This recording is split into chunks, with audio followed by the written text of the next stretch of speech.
Let's jump on in and take a look at Relativity 1.6. So there's been a lot of changes with this release, so I want to make a quick little video highlighting those changes.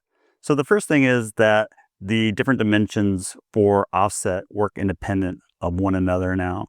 And that's true for position, scale, and rotation. So this is the version prior to 1.6, and let's take a look at how that worked. If I select all my layers, this pink one up here in the upper left-hand corner is the first selected. So if I go ahead and change just the X value, the other values are applied as well. So we applied a value for Y of 0, and these are only 2D layers. So the Z dimension doesn't make a difference there. And so that's fine, but I did find some cases where I wanted to change just the Y value or just the X value independent of one another. And I didn't necessarily want to have to change them here in the UI. So let me hit Control Z to undo that. And let's bring out version 1.6 and take a look at how it's a little bit different. So now if I adjust the X value, you'll notice that we get a little bit different look here because the Y value is staying the same, but the X value is being offset from our first selected layer. And so this makes it pretty nice. And now we can still get the same look as we did before, but we just adjust them independent of one another. Now we can also, if I just type in 0 here, I can click on Apply Position. And when I click on Apply Position, it will apply all three at the same time. So you do have the ability to apply independent of one another, or you can click Apply and it's going to go ahead and apply all three dimensions at once. I did change the button over here because I use a tablet, and always using Control and Alt to +1 or -1 of the value here is a little bit tough because with the slider moving in the tablet, it just wasn't very convenient. So over here, we have a lot more functionality. We can do Apply. So if I change this to 50, and if I want to apply that X value, I can just click on the X here. We can see that we also have invert has been changed to Control and Alt. So if I hold down Control and Alt, we'll just invert the value. And then we can also see that we still have Control and Alt for -1 or +1. So that works out pretty well. And then Shift will reset it to 0. Okay. So those are the changes there. And those changes are the same for scale and rotation as well. Just like the other modes in Relativity, it's based off your first selected layer. So if I randomize the X value, it's going to be a random X value based off of our first selected layer. So in this particular case, I have 60. So the X value of all these layers selected can be plus or minus 60. Okay, so let's go ahead and just apply that. And let's go ahead and increase the random amount. And so this is where I started to find that having separated dimensions works out really nice, because you might only want to randomize the X or Y or Z value and not all three at the same time. Now, of course, we can click Apply Position down here, and that will apply all three at the same time, but let's just focus on X for right now. So as we're using this, if you want to randomize this more or get a different seed, we can just keep clicking on the X value, and we can just keep cycling through and get different values. And then, of course, we can offset the Y. And if we want to change just the Y, but keep the X values the same, we can do that as well. Okay, so that works out pretty nice. So let's go ahead and change this back to a grid. Let's see. Oop.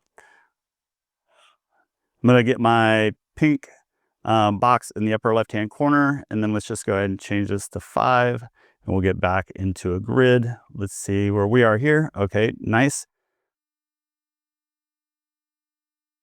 Okay, let's take a look at scale. So scale, more of the same. We can go ahead and put this on random. And by default, X and Y are linked so that it keeps its proportions. And just like you would think, we get different random sizes. So let me go ahead and reset that to 0. Now, it will take on the traits if we scale it not proportionally. So let's take a look at this. Let's change the X value. Let's make it wide, just like this. And let's go ahead and select all of our layers. And let's go ahead and say apply scale. Now, I'm going to leave all these on 0 and let's take a look at what happens. So when we're on 0, the random offset is 0. So they're all going to have the exact same scale here. And so you can see that they have the same shape. And let's come in here and we can start changing this. And because we have X and Y linked, we get similar shapes, just different sizes. And of course, we can unlink them. And we can really get a lot of variations here. And of course, we can click on the buttons over here if we want to cycle through different seeds.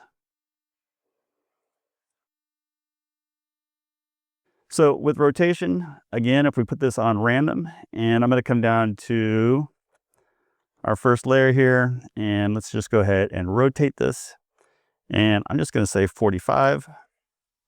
Let's select all of our layers and rotation. If I just apply rotation random, we're on 0, so they all have the same rotation. But when it's in 2D, we're going to apply the Z parameter here, and we can get different variations here. Okay. And of course, we can cycle through. One difference with rotation, when the layers were 3D, it would keyframe the orientation of the layer. And it's been changed now so that if it's a 3D layer, it will keyframe the X, Y, and Z rotation instead. Let's go ahead and go to position. I'm going to go ahead and randomize this a little bit just so that we can see what we've got going on.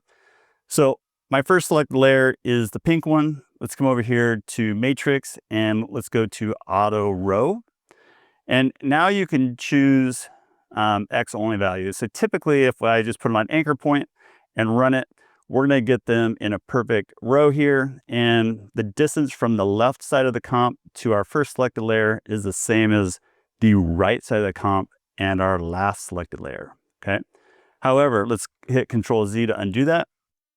Let's say that we want to put them in a row, but we don't want to affect the Y value. We want the X value only. So it's going to put them in a row across our comp. And let's go ahead and just move them all over.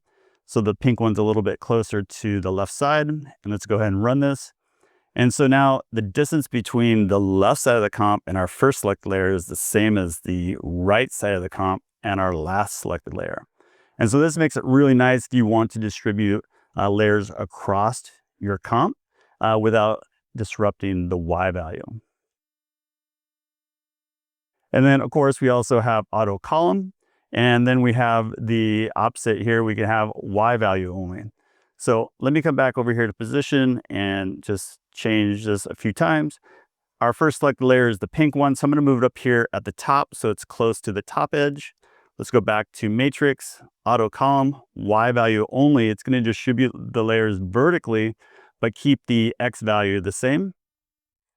So now the distance from the top of the comp to the anchor point of our first selected layer is the same distance from the bottom of the comp to the anchor point of our last selected layer.